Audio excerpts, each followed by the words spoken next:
set, dial.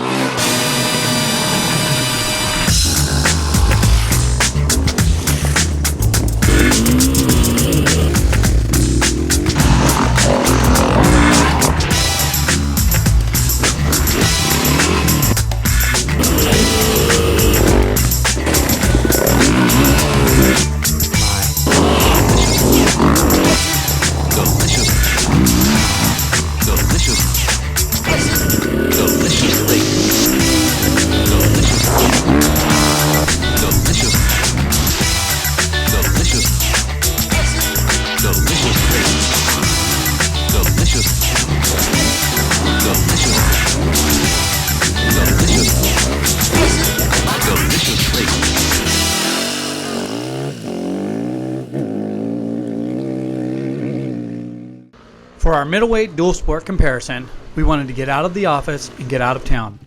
So we loaded up the box van with the Beta 350 RS, Husqvarna TE310, and the KTM 350 EXC-F. Then pointed ourselves to the desert near Wickenburg, Arizona. What interests us in this category is that we've got 3 players now in the 300 plus cc engine displacement. Husqvarna was one of the earlier manufacturers into this category, and basically their 310 is an enlarged 250cc enduro machine. This bike, basically the point is to take the traits of a 250 but give it a little bit more displacement for some added torque, added power. And Husqvarna's done a really good job with this machine. It's a good all-arounder for a lot of different riders. It's not as powerful as some of the 450s and 500cc plus machines, but it's a great all-around machine. And like the other 3 bikes, it's street legal in all 50 states, which gives dual sporters a great opportunity to connect the trails and ride some places that they never would have ridden before. Beta is an Italian company, and it's not exactly a household name among motorcycle companies, but what makes this Beta unique is that in the past the Italian company has used KTM engines in their machines.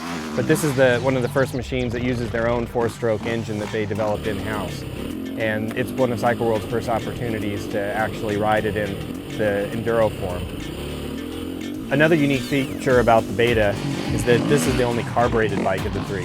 The other 2 bikes feature fuel injection systems, and with Beta's first attempt with their own proprietary engine, they've stuck with the carburetor, and we're really happy with the way it runs. It runs really strong and doesn't seem to, in the situations that we've been in, be in any sort of detriment to the bike's performance. The KTM 350 EXC is new to the market for 2012, and this is a bike that we've anticipated for a while. With KTM coming out with their 350 SX motocross bike, it was only a matter of time before they built an enduro machine on the same basic engine platform. So we've been really excited to ride this bike for a while. Like the Husqvarna, the KTM is also fuel injected, and this has been a great benefit we found in some ways, and then in some other ways it's not. But overall, I think it's the best solution for the future with these type of motorcycles. It makes them easier to pass emissions, and now that the enduro machines are all carrying license plates, I think we're going to see the pure enduro class go away to a certain degree, and these plateable enduros are going to become more and more important. And I think that's why KTM and some of the other manufacturers have moved over to fuel injection on their enduro machines. It allows you to connect the dots, connect some roads, jump from trail to trail, and go a lot more places, and that's really cool and unique with this category. After 3 days of riding in the Arizona desert, we walked away really impressed. All 3 of these machines performed really well, but in every shootout you have to have a top-level bike. And this go-around, the KTM is definitely the top bike. Overall, balance of the bike, chassis-wise, engine, braking performance, suspension performance, everything on this bike is very, very good. And the other bikes have good traits, each of them, but overall package-wise, I think that the KTM is by far the best bike of the 3.